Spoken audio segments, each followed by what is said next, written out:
Masyarakat kita, baik itu LSM maupun akademisi, ya, itu saya lihat misleading. Jadi hantu difungsi ini yang ditakut-takutkan kepada masyarakat.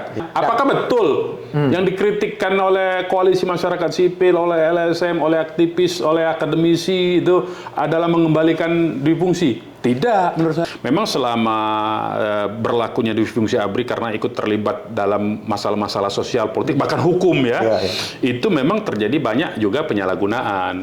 Bahkan saya sendiri sempat ditangkap dulu oleh Kodim dulu saya ditangkapnya. Agak keliru ya menurut saya kalau mempersepsikan difungsi ABRI itu dengan menempatkan TNI aktif di jabatan-jabatan sipil. Itu sebetulnya konsepnya bukan dui fungsi, tapi itu kekaryaan. Teman-teman koalisi masyarakat sipil, akademisi, ya, aktivis-aktivis, ya, memandang ada potensi penyalahgunaan perluasan kewenangan di tubuh TNI. Lihat juga lembaga satunya, yaitu kepolisian. Karena kepolisian dengan TNI itu satu kesatuan di bab pertahanan keamanan negara. Ini revisi Undang-Undang TNI clear, dan yang harus segera dipindah alihkan itu adalah mengembalikan aset-aset TNI yang sudah berada di tangan oligarki, yang membuat institusi negara kita menjadi bergantung dengan oligarki. Itu yang harus dikembalikan segera. Baik.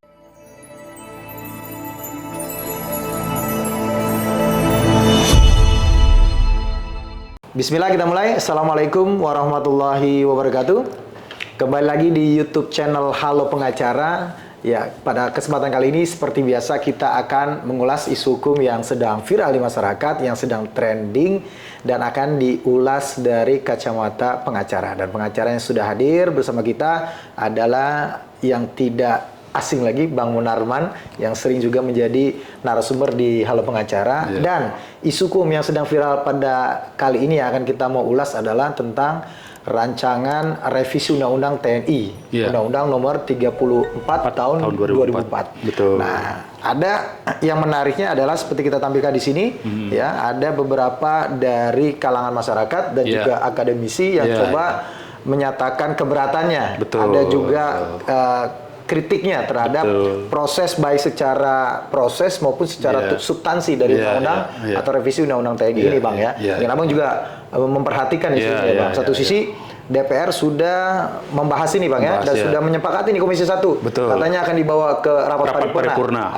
Dan satu sisi ada kelompok masyarakat, baik akademisi maupun LSM yang menolak. Yang katanya secara garis besarnya bahwa revisi Undang-Undang TNI ini akan menjadi pintu masuk ya, kembalinya lagi dui fungsi ABRI. Sebelum kita membahas secara substansi yang direvisi nih, Bang, pertanyaannya adalah apa sih sebenarnya dui fungsi ABRI itu secara secara sejarah begitu, Bang? Secara historisnya, secara Bang, doktrin ya. Biar masyarakat paham nih, jangan ngomong masalah dui fungsi tapi nggak ngerti apa sih itu dui fungsi. Jadi kalau kita rujuk pada peristiwa sejarah, itu satu ya, dari segi peristiwa sejarah satu, dan dari segi konsepsi akademis. Jadi ada dua hal, dui fungsi ini soal dui fungsi ya. Dari sejarah historis ya, kita lihat itu, ini sebetulnya bermula ketika perang mempertahankan kemerdekaan Indonesia dari tahun 48 sampai tahun 49 itu sebetulnya ya. Waktu itu kan Indonesia diagresi sampai 2 kali. Sekali tahun 48, sekali tahun 49. Nah, pada saat itu Soekarno selaku pemegang otoritas sipil ya, kan dia presiden, diangkat sebagai presiden ya. Jadi dia adalah otoritas politik sipil. Representasi itu ya. Representasi dari otoritas sipil, politik sipil ya. Mengajak ya, memerintahkan dalam tanda petik karena presiden kan, kepada Panglima Besar Sudirman. Waktu itu belum Panglima Besar namanya, ya, Panglima, ya, Jenderal Sudirman, ya, Panglima Besar sudah, tapi belum Jenderal Besar, hanya Jenderal Sudirman saja waktu itu, untuk ikut meletakkan senjata sebagai konsekuensi dari perjanjian Rumroyen itu, tahun 48 itu, ya kan? Nah, dalam konteks ini sebetulnya Soekarno dan Hatta waktu itu menginginkan perjuangannya adalah melalui jalur diplomasi juga, ya kan? Nah, tetapi Panglima Besar Sudirman, Jenderal Sudirman menolak, malah meminta kepada Soekarno untuk ikut bergerilya pada Soekarno-Hatta. Tapi Soekarno-Hatta memberikan perintah untuk meletakkan senjata pada Panglima Besar Sudirman, ya kan? 2 kali diminta oleh Soekarno kepada Panglima Besar Sudirman, Jenderal Sudirman, 2 kali juga itu ditolak. Yeah. Dan akhirnya karena tidak ada kata sepakat, Soekarno memilih jalur diplomasi untuk mempertahankan kemerdekaan. Sementara Panglima Besar Jenderal Sudirman tidak mempercayai lagi diplomasi karena Belanda sudah berulang kali melanggar perjanjian. Itu.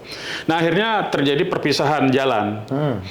Tadi itu Soekarno-Hatta tetap memilih jalur diplomasi atau diplomatik, sementara Panglima Besar Jenderal Sudirman itu malah meninggalkan posisi di ibu kotanya, malah masuk ke hutan dan gerilya, memimpin gerilya.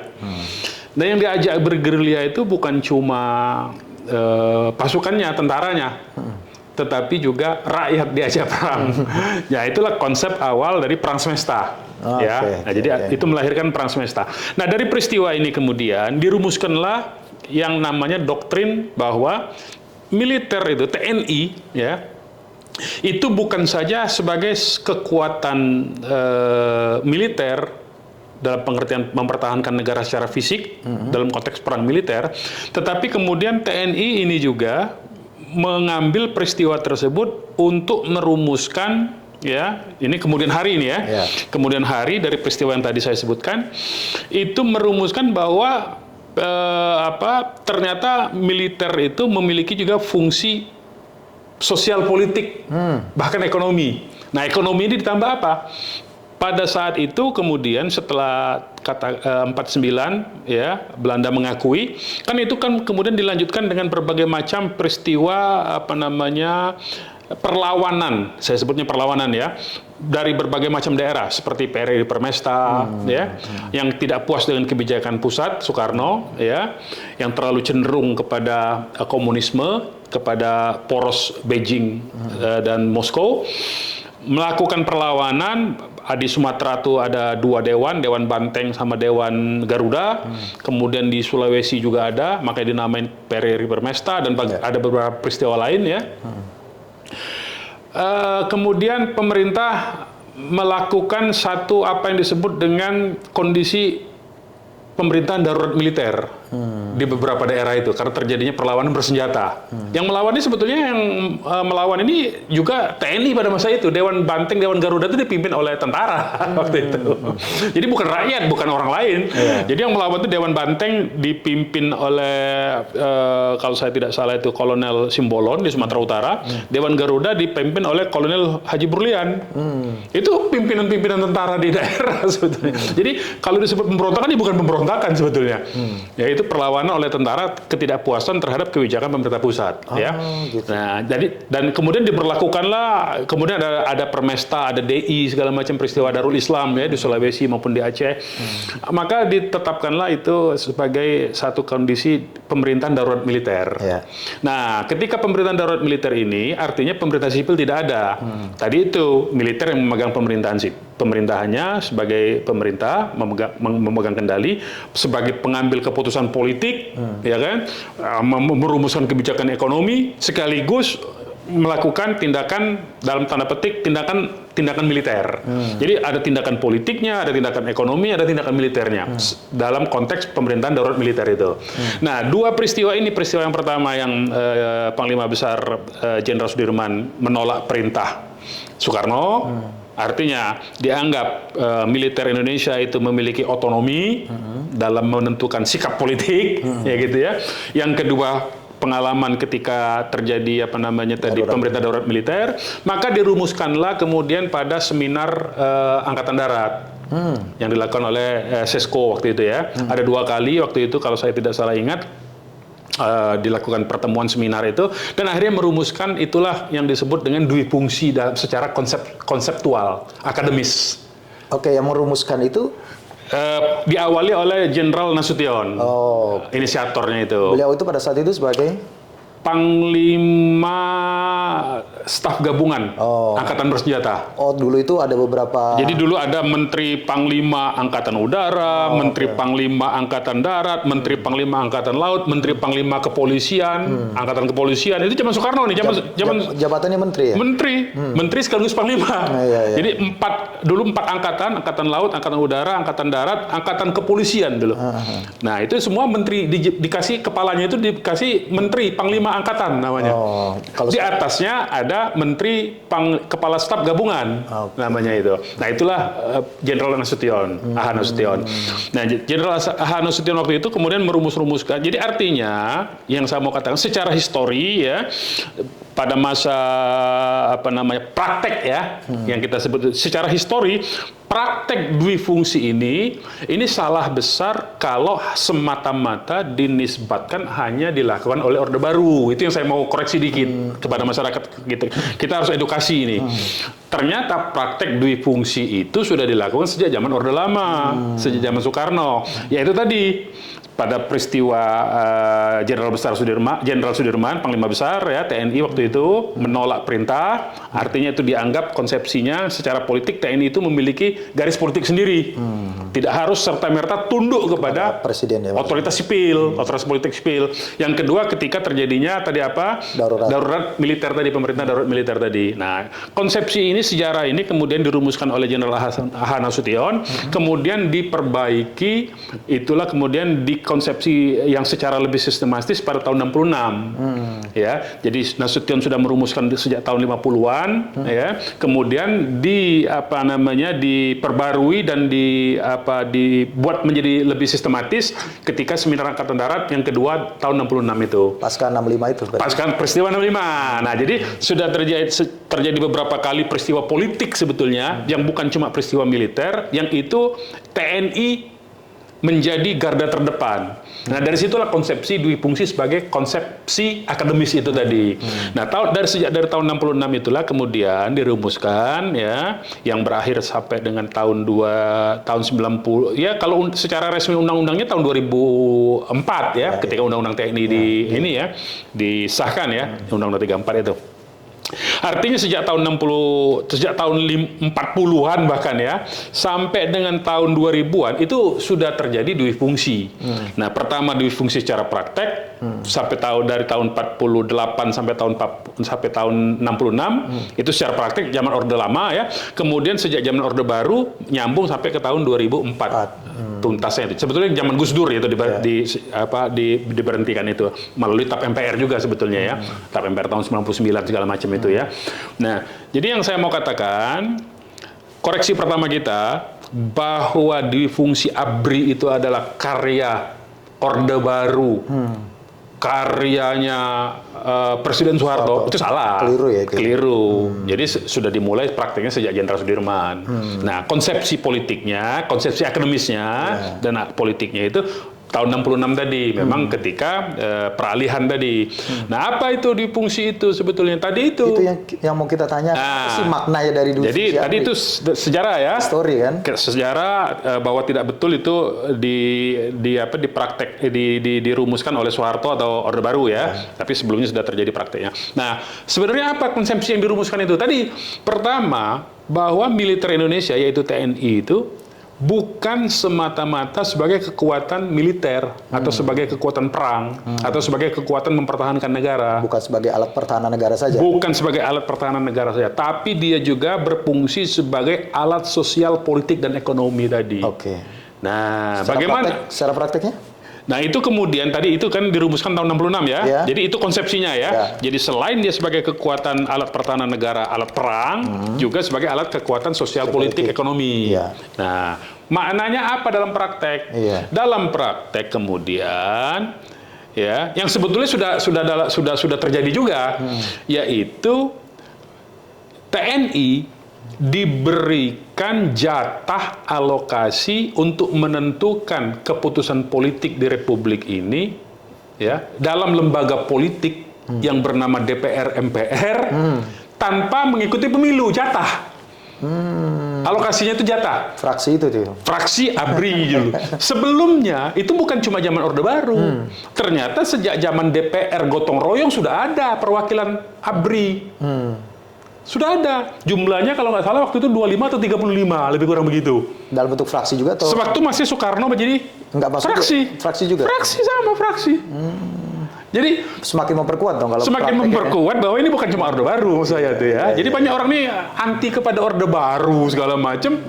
Ini padahal ini sejarahnya jauh sebelum Orde Baru sudah Jadi yang dimaksud selain kekuatan perang tadi itu sebagai alat pertahanan negara adalah kekuatan sosial politik ekonomi itu diwakilkanlah, dialokasikanlah jatah untuk suara politik tentara kita ini, militer kita ini di DPR, MPR yang yaitu DPR gotong royong, MPR gotong royong itu. Tanpa pemilu tadi. Tanpa pemilu dikasih jatah, gitu loh.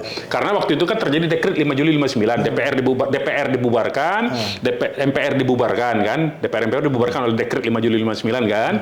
Nah, itu diganti menjadi DPR GR, DPR gotong royong, MPR gotong royong. Nah, di situ yang tadinya di hasil pemilu 55 itu tidak ada perwakilan dari militer, ya, maka melalui dekret presiden 5 Juli 59 itu, maka terdapatlah wakil dari militer dalam DPR gotong royong, MPR gotong royong. Dan itu terus berlanjut sampai dengan pemilu 99 itu.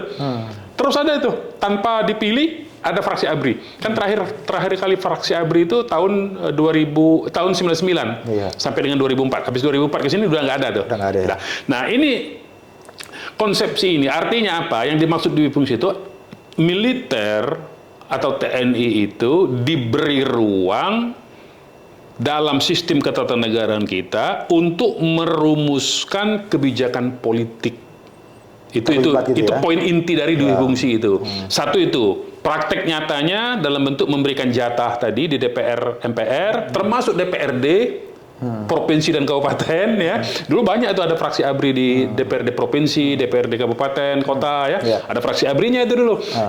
Yang kalau dari fraksi di kabupaten kota itu pangkat-pangkatnya biasanya mayor dan letkol.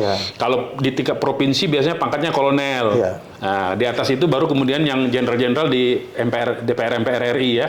Nah, inilah kemudian karena TNI ikut terlibat merumuskan kebijakan-kebijakan politik, tapi dia juga selaku pelaksananya dalam konteks good governance, artinya pembuat kebijakan, pelaksana, sekaligus yang ngontrol kan itu. Parlemen itu kan ngontrol tuh. Jadi ini menurut teori prinsip-prinsip good governance ini tidak benar organisasi seperti ini karena dia membuat kebijakan, dia melaksanakan, dia ngawasin sendiri. Nah, itu makanya diubah sejak tahun 2004 dengan undang-undang ini ya, Undang-Undang 34 itu, maka tidak ada lagi fraksi ABRI. Itu inti dari yang namanya duifungsi itu. Itu kan inti dari duifungsi. Inti dari duifungsi. Tapi kan artinya peran di luar peran alat pertahanan negara dan alat perang ya. Iya, gitu. Tapi kan di balik itu tentu ada latar belakang dong ya. Kenapa kemudian muncul ada duifungsi ABRI itu? Pasti ada sesuatu yang ingin dihadapi atau ditangkal gitu Bang. Apa Bang pada saat itu? Nah, kalau kita bicara dalam konteks, kalau kita rujuk kepada peristiwa tahun 48 ketika Sudirman menolak perintah dari Soekarno, tentu saja itu dalam konteks eksistensi NKRI. Itu satu. Kemudian dalam konteks pemerintahan darurat, dalam konteks mengatasi berbagai macam perlawanan gejolak di berbagai daerah. Kedua. Yang ketiga, ketika PKI melakukan pemberontakan, nah kalau itu pemberontakan tuh, ya. Ketika PKI melakukan pemberontakan tahun 65, itu juga dalam konteks menjaga, ya, menjaga keutuhan negara dan ideologi negara. Jadi memang fungsi-fungsi istilahnya itu fungsi-fungsi penting itu dijalankan oleh TNI pada saat itu. Itu yang melatar belakangi TNI itu merasa terpanggil karena begini kalau kita lihat kenapa berarti TNI bagus dong sebenarnya. Jadi kenapa TNI itu merasa terpanggil? Nah, kita harus cek dulu ya TNI ini kan sumber rekrutmen awal, kita bicara awal ya, bicara sejarah lagi ini ya.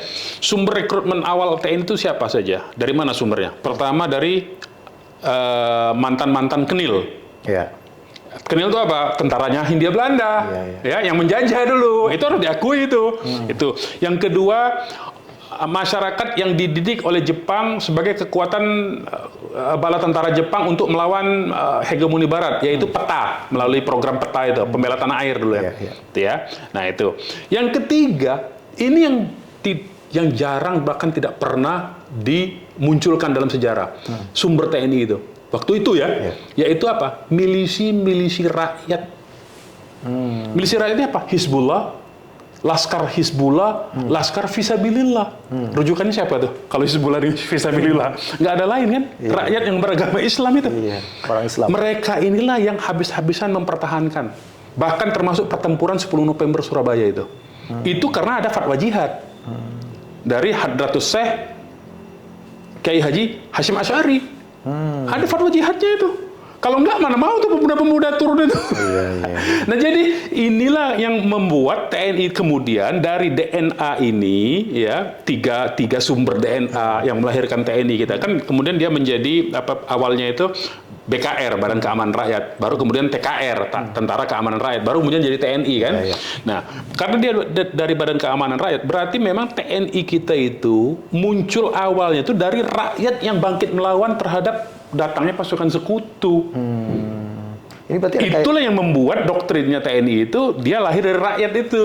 Apa juga ada kaitannya Dwi Fungsi ABRI ini dengan kekuatan asing? Nah, yaitu karena riwayat sejarahnya itu TNI lahir dari rakyat, terutama dari milisi-milisi tadi, Fisabilillah, Laskar Fisabilillah, Laskar Hizbullah tadi, merasa terpanggil membela tanah air, mempertahankan tanah air. Itulah yang jadi doktrin tadi, doktrin Dwi Fungsi tadi, bahwa kalau cuma alat perang, ketika misalnya kalau TNI itu merasa cuma digunakan sebagai alat perang saja, alat perang semata-mata, alat pertahanan semata-mata, artinya cuma instrumen. Ketika otoritas sipilnya, politik sipilnya menyerah, selesailah negara ini, gitu loh.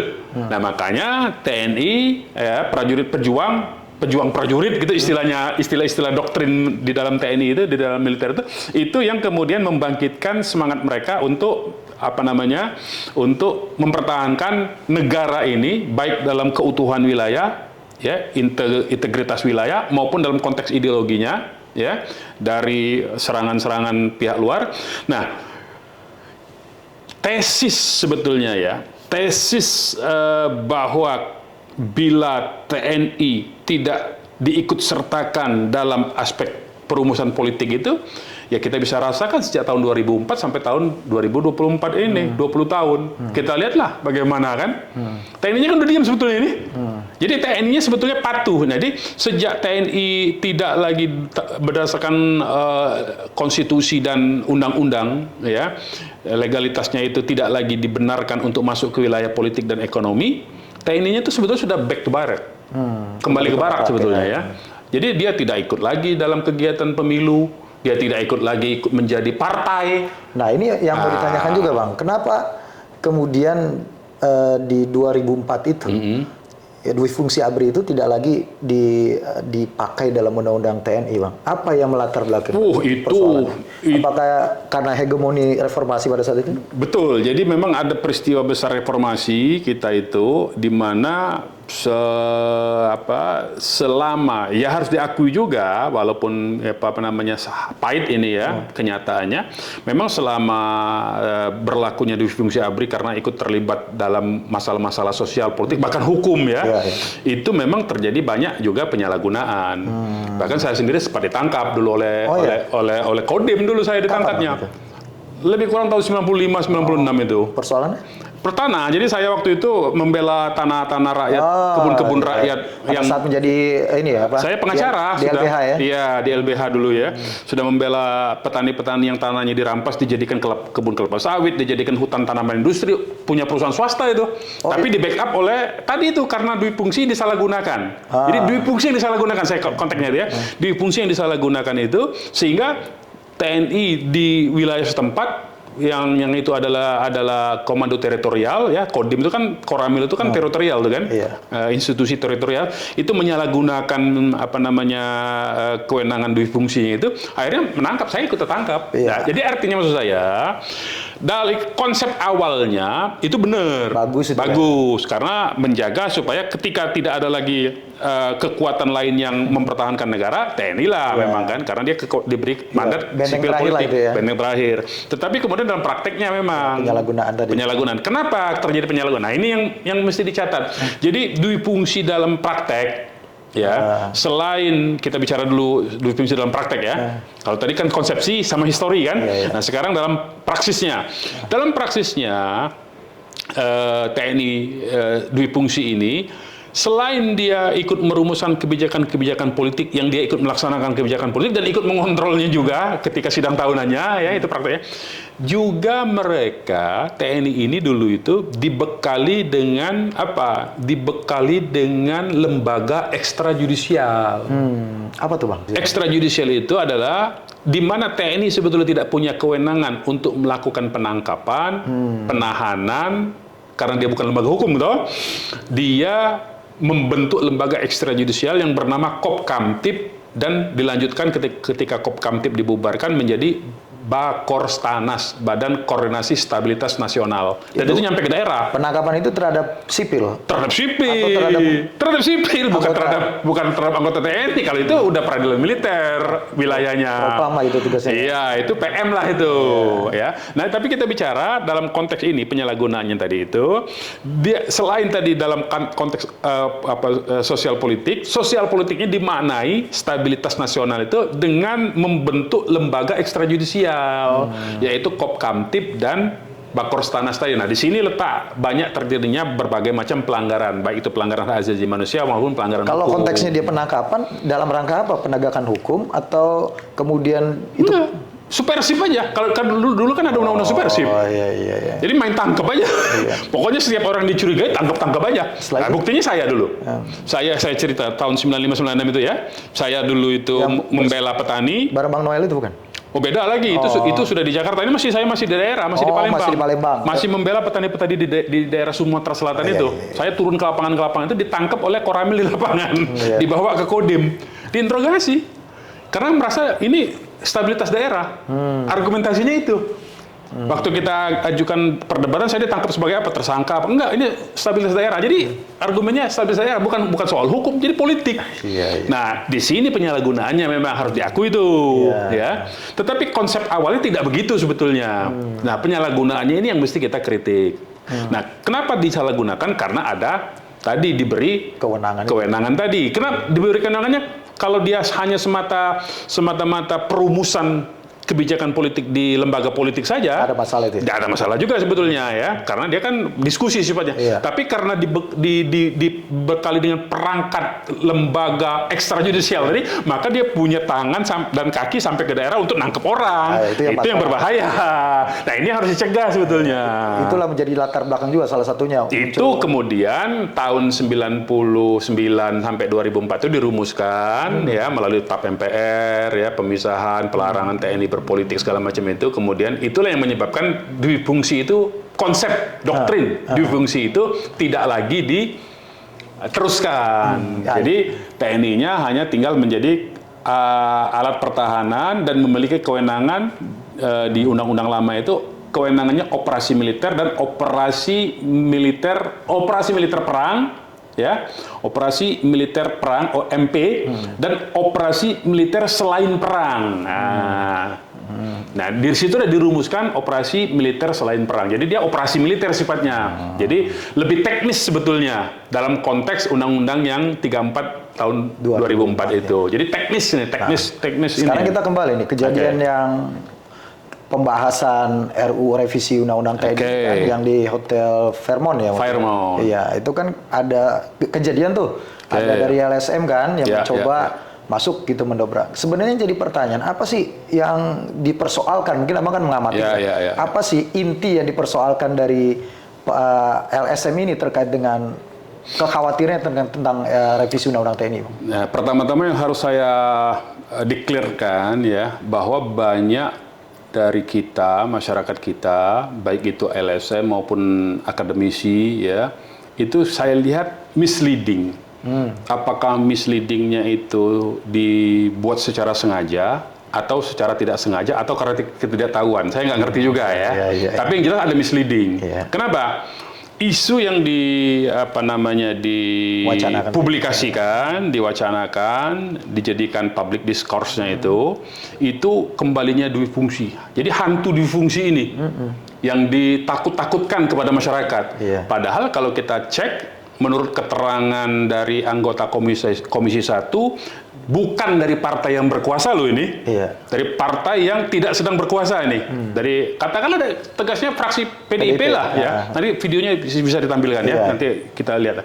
Sebetulnya tidak ada menurut saya kekhawatiran karena yang namanya mengembalikan duit fungsi nggak ada. Itu satu. Nah, isu yang kedua yang misleading itu bahwa TNI katanya akan masuk ke semua jabatan sipil. Akan merajalela, menduduki jabatan-jabatan, padahal nggak ada juga sebetulnya.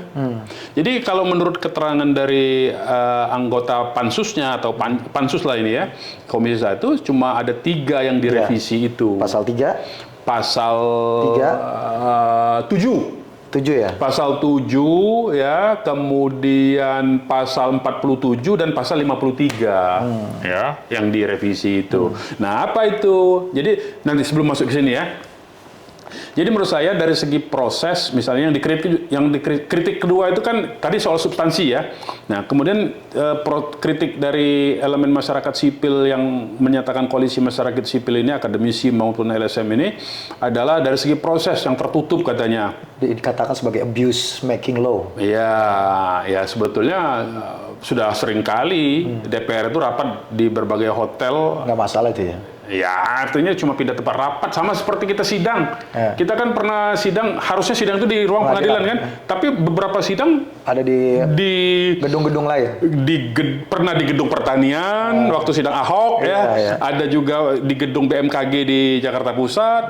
Udah sering itu kalau sidang-sidang tempat lain itu. Jadi sebetulnya ini receh lah isu soal tempat sidang itu ya. Dan kalau tertutup, dikatakan tertutup, tidak juga tertutup sebetulnya ya. Karena kan DPR itu kan lembaga perwakilan rakyat sebetulnya. Jadi dia mendiskusikan itu kan. Dan rakyat itu berarti kan? Dan rakyat itu perwakilan kan soalnya. Jadi menurut saya isunya receh lah kalau soal itu ya. Tapi anyway ya menurut saya ya silakan saja itu dikritik ya. Karena itu bukan substansif itu ya. Kan proses ya. Itu kan formal lah itu ya. Formal lah. Jadi di DPR sendiri sebetulnya sudah terjadi itu sidangnya. Sebetulnya kalau mau dilakukan itu kan cuma juga tiga pasal pembahasannya kan. 3 pasal itu nggak lama juga itu. Ada pasal yang mungkin kita masuk langsung ke sekarang substansinya apa saja misalnya. Apakah betul yang dikritikkan oleh koalisi masyarakat sipil, oleh LSM, oleh aktivis, oleh akademisi itu adalah mengembalikan dui fungsi? Tidak, menurut saya. Nah, yang jadi fokus dari 3 itu sebenarnya pasal tentang jabatan sipil itu ya Bang ya. Yang dikatakan itu yang dikhawatirkan oleh LSM itu adalah pintu masuk kembalinya dui fungsi ABRI. Ada jabatan-jabatan sipil yang sebenarnya kan sudah diatur ya. Keliru. Dalam Undang-Undang 30 itu 10 sekarang menjadi 15 gitu ya. Apakah itu yang 16 itu ya. Apakah itu menurut Abang juga bisa dikatakan menjadi kembalinya fungsi ABRI? Ya, menurut saya agak keliru ya menurut saya kalau mempersepsikan dui fungsi ABRI itu dengan menempatkan TNI aktif di jabatan-jabatan sipil. Itu sebetulnya konsepnya bukan dui fungsi tapi itu kekaryaan. Oke. Jadi beda ya Bang antara dui fungsi dengan kekaryaan. Beda itu. Itu dirumuskan kalau kekaryaan dirumuskan sebetulnya sudah dirumuskan zaman zaman Jenderal Nasution.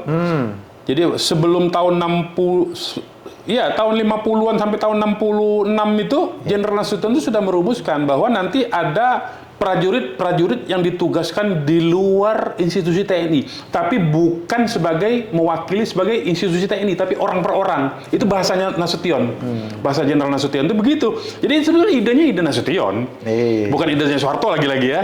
Cuman memang Soeharto yang mempraktekkan itu. Nah itu kemudian dipraktekkan selain di jabatan sipil apa? Nah yang repot itu tadi itu selain ada lembaga ekstrajudisial, ada lembaga TNI masuk ke lembaga politik DPR MPR sampai ke DPRD daerah, DPRD kota kabupaten. Ada satu lagi sebetulnya. Mereka juga dulu zaman Soeharto nih ya. Ininya itu praktek yang salah yang keliru itu jabatan gubernur, bupati, wali kota itu TNI aktif. Jadi untuk tingkat kabupaten kota itu biasanya wali kota, bupati itu kolonel. Kemudian untuk tingkat gubernur itu biasanya brigjen, kemudian naik pangkat selama menjabat menjadi gubernur, naik pangkat menjadi maijen, bahkan menjadi legend tuh. Karena dulu kan pimpinan daerah ditunjuk ya, bukan dipilih, tapi dipilih DPRD. Tapi langsung ya, nggak langsung lewat pemilu ya gitu ya? Bukan lewat pemilu, tapi DPRD yang milih. Tapi DPRD memilih yang disodorkan oleh pemerintah. Iya, itu maksudnya. Oleh pemerintah pusat. Dan nggak bisa nolak juga kan? Iya, dan itu TNI semua, TNI aktif semua. Bahkan dia naik pangkat dalam masa jabatan sebagai gubernur, sebagai wali kota, sebagai bupati itu. Itu satu, Bu, ya, jabatan. Artinya itu yang disebut dengan menguasai jabatan sipil itu. Ya, karena jabatan sipilnya jabatan sipil politik ini. Ya. Ini yang dua fungsi kebablasan itu. Nah, satu lagi ada. Dulu di setiap pemerintah provinsi, pemerintah kabupaten dan kota itu ada namanya kantor sospol. Jadi untuk di tingkat provinsi, kepala kantor sospolnya kolonel. Di tingkat kabupaten kota ada juga. Kalau saya nggak salah pangkatnya kapten atau mayor lah, begitu kira-kira. Nah itu berfungsi sebagai pemerintah bayangan. Dulu ya, saya cerita Orde Baru. Jadi perangkatnya itu, dui fungsi ABRI pada saat itu memang perangkatnya itu sudah ada di forum politik, lembaga politik, yaitu lembaga parlemen, mulai dari pusat sampai daerah, kabupaten. Jabatan politik daerahnya, yaitu kepala daerahnya juga dari TNI aktif, kemudian dilapis lagi dengan kantor sosial politik sebagai pemerintah bayangannya, dilapis lagi dengan lembaga ekstrajudisial. Jadi ada 4 tuh prakteknya. Nah, inilah praktek dui fungsi yang kebablasan, gitu loh. Tapi abang mau bilang sebenarnya yang ini adalah kekaryaan dong berarti? Nah, kalau penempatan di institusi sipil pemerintah, bukan yang jabatan politik dalam konteks misalnya bukan sebagai bupati, wali kota atau gubernur. Jabatan teknis ini ya. Teknis ya. Iya. Saya kira apalagi institusinya institusi teknis ya. Saya kira itu kekaryaan. Nah, itu penugasan lah menurut saya. Nah, ya, jadi yang sekarang yang jadi isu itu kan sebetulnya sudah dikeluarkan pernyataan resmi oleh anggota DPR Komisi 1 dan anggota pansusnya. Ada 3 tadi kan. Satu pasal 7. Nah, saya baca aja biar nggak ini, nanti ditampilkan juga ininya. Pasal 7 itu tentang perluasan. Jadi ada pasal 7 ayat 1-nya itu operasi militer perang, tidak diubah sama sekali. Kemudian ada operasi militer selain perang, ya. Ditambah operasi militer selain perang itu dari 14 item menjadi 17. Jadi ada 3 tambahan, ya, menurut ini. Jadi apa? Jadi TNI diberi kewenangan untuk bantuan menghadapi serangan cyber. Nah, kalau kita lihat, apakah serangan cyber ini memang semata-mata wilayah sipil? Wah, militer juga ya harusnya ya. Dan apakah serangan cyber ini merupakan lembaga politik? Bukan lah. Jawabannya kan bisa kita begitu. Jadi apakah kewenangan yang diberikan kepada TNI kewenangan politik? Bukan. Ini kewenangan teknis. Dan lembaganya sudah ada cyber itu, yaitu Badan Cyber dan Sandi Negara. Itu lembaga teknis. Dan dari dulu sudah diisi sama militer itu. Dan tujuannya kan untuk pertahanan juga. Untuk pertahanan, karena itu rahasia kan. Nah, itu yang pertama. Jadi TNI diberi kewenangan, sebetulnya prakteknya sudah terjadi, tetapi ini supaya legal dijadikan norma gitu loh. Prakteknya selama ini sudah terjadi. Dulu namanya Lembaga Sandi Negara, LSN. Lemsanak dulu namanya. Itu dari dulu tentara yang di situ. Bukan orang sipil biasa itu. Nah, jadi ini menurut saya bukan lembaga politik, lembaga cyber ini ya. Bidang cyber ini juga bukan bidang politik, tapi ini bidang teknis sebetulnya, kemampuan teknis juga. Kemudian yang kedua, TNI-nya di pasal 7 itu operasi militer selain perang itu diberi kewenangan untuk memberikan bantuan perlindungan dan penyelamatan terhadap warga negara Indonesia di luar negeri. Ini lazim, Pak. Amerika juga melakukan itu.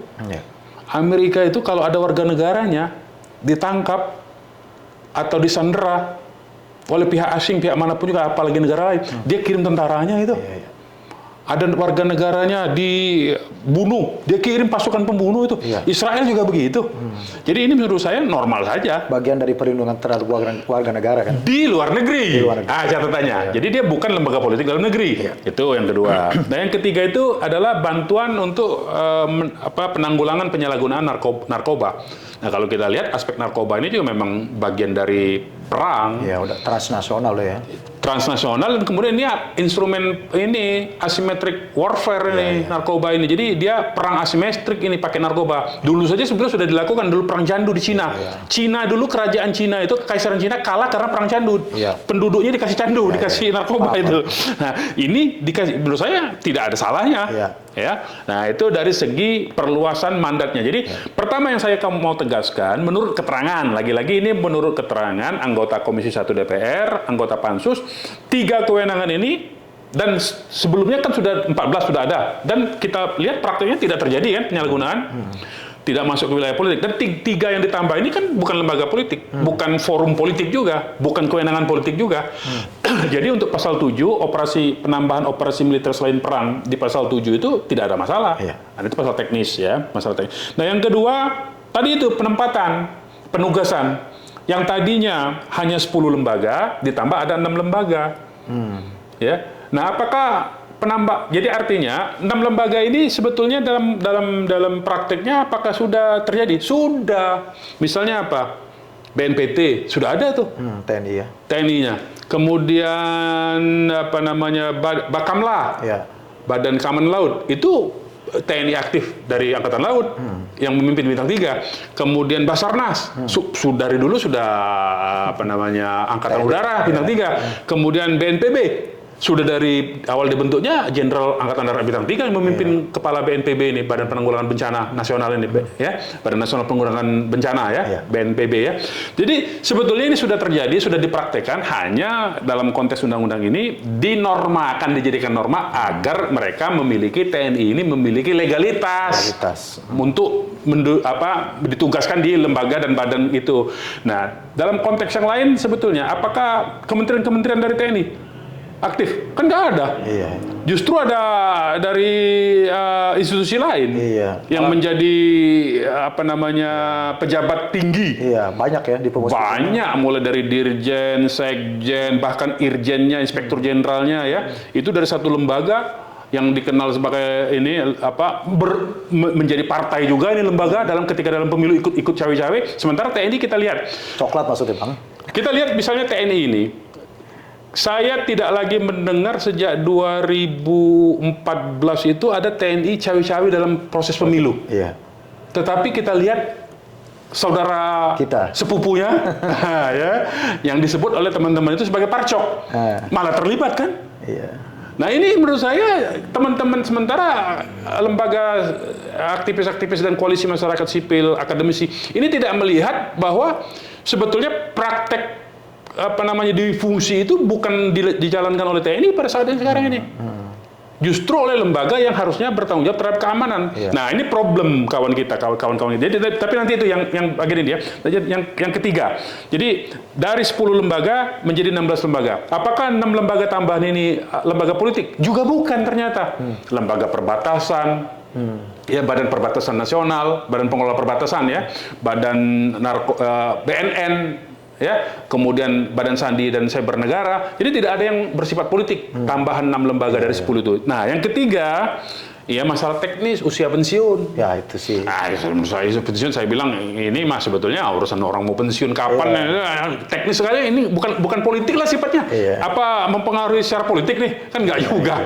Apa karena dia pensiun panjang kemudian dia menjadi sesuatu kekuatan politik? Nggak juga menurut saya. Nah, jadi 3 poin itu kalau kita lihat revisi di Undang-Undang 34 tahun 2004 tentang TNI ini clear menurut saya, bukan mengembalikan TNI dua fungsi TNI, dua fungsi militer ya, tetapi hanya penugasan kewenangan TNI di soal-soal teknis saja. Dan saya kira ini bukan isu politik sebetulnya ini, hanya dibikin menjadi politis. Nah, sementara saya mau masuk yang tadi. Sementara ya koalisi masyarakat sipil, LSM, aktivis, akademisi itu mendiamkan saja ada satu institusi negara yang bertanggung jawab di bidang keamanan masuk ke wilayah politik dan seluruh kementerian. Kita lihat di kementerian mana? Ada semua. Kementerian Luar Negeri, BNP, Perlindungan TKI Luar Negeri ada. Dari teman kita ini, bahkan di Kementerian Hukum dan HAM dulu waktu masih ada Kementerian Hukum dan HAM ya, belum dipisah menjadi 3 itu ya, itu jenderal aktif. Dan bahkan teman-teman saudara TNI ini itu masuk ke lembaga politik sebagai sekjen. Sekjen dari satu forum politik yang bernama Dewan Perwakilan Daerah Republik Indonesia. Tapi tidak ada yang protes. Padahal, nah ini padahal ya, di dalam konstitusi kita, jadi mungkin teman-teman kita LSM ini, Koalisi Masyarakat Sipil ini, tidak melihat bahwa kepolisian itu sebagai satu kesatuan dengan TNI. Dianggapnya polisi itu sipil. Padahal di dalam konstitusi kita, dia masuk dalam satu bab pertahanan dan keamanan. Kalau dulu namanya bab pertahanan saja. Sekarang namanya jadi bab pertahanan dan keamanan sejak apa namanya amandemen itu. Dan di pasalnya itu ya disebutkan di pasal 30 ayat 2 itu bahwa kekuatan pertahanan dan keamanan negara Indonesia ini terdiri dari dua elemen utama sebagai kekuatan utama, TNI dan polisi. Ya, TNI dan kepolisian itu sebagai kekuatan utama, dibantu oleh rakyat sebagai kekuatan pendukung. Artinya apa? Secara konstitusi, Polri itu tidak bisa dilepaskan. Dia satu gandeng dengan pertahanan dan keamanan. Artinya dia bukan lembaga sipil tuh sebetulnya. Dalam konteks konstitusi ya, secara teori banyak saya lihat yang memang salah kaprah menganggap polisi itu adalah institusi sipil. Yeah. Secara doktrin ya, karena mereka belajarnya dari ilmu barat soalnya. Dari teori-teori barat memang polisinya beda riwayatnya. Amerika misalnya, Amerika itu polisinya lahir dari komunitas di mana dulu imigran-imigran dari Eropa itu tiba di satu kota untuk menjaga keamanannya, dia tunjuk sendiri itu sheriff dulu namanya. Kan dulu sheriff tuh, ada filmnya tuh bahkan kan. Nah, sheriff inilah kemudian jadi polisi di Amerika. Baru kemudian setelah ada pemerintah federal, negara yang menaungi pemerintah federalnya, baru dibentuk namanya FBI. Itu belakangan, itu pun lahirnya dari penyelidikan soal keuangan, soal pajak itu. Ya, FBI itu bukan dari kriminal itu, dari pajak itu dulu. Menyelidiki Al Capone itu dulu tuh. Ya. Jadi saya juga mau sedikit mengingatkan kepada teman-teman kita yang berpandangan bahwa polisi ini bukan kekuatan pertahanan keamanan dan terpisah secara tegas dengan TNI. Tidak. Di dalam konstitusi kita, ya pasal 30 itu bab pertahanan dan keamanan. Ayat 1 itu adalah setiap warga negara berkewajiban. Wajib loh ini, ya dalam ikut serta dalam pembelaan negara, kan gitu. Pasal 2-nya, ayat 2-nya itu menyatakan kekuatan kita pertahanan keamanan itu terdiri dari TNI dan Polri dibantu oleh rakyat. Itu kekuatan utama. Artinya apa? Tafsir konstitusinya. TNI Polri itu satu kesatuan sebetulnya. Nggak bisa dipisah-pisah secara tegas seperti yang bahwa polisi itu sipil, TNI itu, sehingga ketika TNI diberi mandat oleh otoritas sipil untuk ditambah kewenangannya oleh otoritas sipil loh ya, bukan TNI sendiri yang merumuskan itu kan. Ini kan otoritas sipil yang memberikan mandat kepada TNI untuk memperluas kewenangannya, tetapi ketika kepolisian tanpa mandat dari otoritas sipil memperluas sendiri kewenangannya, menempatkan anggota aktifnya di berbagai kementerian dan lembaga negara, tidak ada yang protes. Itu problem di kita itu. Nah, ini yang saya lihat, ini ada apa sebetulnya? Ya, jadi saya mau objektif dan adil saja sebetulnya. Ya, jadi kalau melihat teman-teman koalisi masyarakat sipil, akademisi, ya aktivis-aktivis, ya memandang ada potensi penyalahgunaan perluasan kewenangan di tubuh TNI, lihat juga lembaga satunya, yaitu kepolisian. Karena kepolisian dengan TNI itu satu kesatuan di bab pertahanan keamanan negara. Nggak bisa dipisahkan itu. Sebab ketika kita memojokkan satu institusi, kemudian membiarkan satu institusi lain merambah seluas-luasnya, padahal tidak ada mandat undang-undang loh, maka kita tidak adil.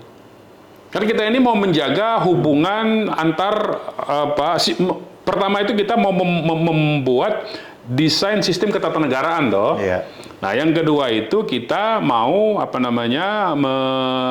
berlaku secara adil, ya kan? Jadi mestinya dikritik juga, jangan dibiarkan yang ini. Apalagi kemarin kan kita ketika pilpres dan pileg kan ribut, ada parcok-parcok segala macam. Nah, artinya apa? Artinya ada peran politik. Tapi ini menguap Begitu saja. begitu saja. Sementara ketika TNI dipersoalkan seolah-olah negara mau runtuh. Kalau TNI ditambah kewenangan, hanya ditambah 3 kewenangan, perluasan, ditambah 6 lembaga yang boleh dijabat oleh TNI. Seolah-olah kita ini mau kembali ke zaman hantu dui fungsi zaman Orde Baru lagi yang disalahkan. Padahal itu sudah terjadi sejak zaman Soekarno dan Orde Lama. Apa karena kekhawatiran negara ini akan menjadi negara militeristik gitu, Bang? Nggak juga. Jadi kalau kita mau lihat negara militeristik itu apa? Ya, yang paling gampang tuh contohnya Myanmar dah, udah. Semua pemimpin politiknya itu tentara, ya militer, tanpa dipilih, dia seenak-enaknya nangkepin orang, kemudian tidak punya kebebasan pers, kebebasan bersuara, bahkan harta benda juga kapan saja boleh dirampas. Nah itulah contoh militeristik itu sebetulnya. Jadi kita hidup normal-normal aja lah. Nggak ada masalah sebenarnya, Bang. Nggak ada masalah sebetulnya. Jadi sebenarnya masyarakat harusnya nggak usah khawatir dong, Bang, ya, dengan adanya. Ya enggak lah. Kalau dari tiga poin pasal yang direvisi oleh DPR sekarang ini tidak ada masalah menurut saya. Clear ini, tidak ada Clear, ya? Clear ini. Jadi kita jangan ikut-ikutan ini. Jadi ini ada ya menurut saya ada agenda kepentingan lain ini yang menunggangi ini. Sebetulnya yang kalau mau mempersoalkan ya, ini saya mau kasih nih kepada teman-teman kita yang masyarakat sipil ini. Kalau mau mempersoalkan, Ini kan lembaga yang Bang pernah di situ juga kan? iya, jadi kalau mempersoalkan itu, coba teman-teman ini dibuat audit ya, dan termasuk negara juga, BPK juga, saya himbau ini. Coba tolong diaudit aset negara yang tadinya milik TNI, ya baik itu TNI Angkatan Darat, TNI Angkatan Udara, TNI Angkatan Laut, yang tadinya aset ini milik negara yang dikelola oleh TNI, itu kan aset TNI itu kan aset negara kan, yang kemudian karena reformasi yang lalu itu ada ada tekanan TNI dilarang berbisnis dan berpolitik ya. Coba aset-aset negara itu di tangan siapa sekarang? Itu kan di tangan orang-orang yang tidak berhak semua. Dan itulah yang menyebabkan kemudian banyak prajurit TNI, baik dari prajuritnya, perwira pertamanya, perwira menengahnya, ataupun perwira tingginya, itu yang menjadi bergantung dengan pemegang aset TNI ini. Ini yang mesti diselesaikan. Sipil maksudnya? Oligarki lah kalau kita sebut itu. Ini yang harus diambil alih oleh negara, aset-aset ini. Karena dengan penguasaan aset ke tangan oligarki yang tadinya milik TNI, ya, itu membuat oligarki ini sangat berkuasa. Justru oligarki ini yang mengatur institusi negara jadinya. Dan ini harus diambil kembali. Seharusnya itu yang dikhawatirkan. Sebetulnya itu yang harus dikhawatirkan karena pertama aset negara kita hilang. Yang kedua, orang yang tidak punya kedudukan jabatan segala macam tidak dipilih oleh rakyat, tetapi kemudian mengontrol lembaga negara. Iya. Ini yang mestinya diselesaikan kalau mau meluruskan negara ini. Ini yang mesti diselesaikan. Iya, bukan ngerecokin 3 pasal TNI yang mau direvisiin. Baik, clear ya, Bang ya? Clear kalau Udah itu. clear ya? Ini revisi Undang-Undang TNI clear, dan yang harus segera dipindah alihkan itu adalah mengembalikan aset-aset TNI yang sudah berada di tangan oligarki yang membuat institusi negara kita menjadi bergantung dengan oligarki. Itu yang harus dikembalikan segera. Baik, makasih. Gitu harusnya. Makasih Bang Munarwan. Sama-sama. Atas ulasannya ya cukup panjang dan detail, dan mudah-mudahan bisa memberikan pencerahan kepada masyarakat, dan masyarakat tidak usah bingung khawatir lagi tentang undang-undang yang tadi Bang katakan, revisi undang-undang. Clear ya.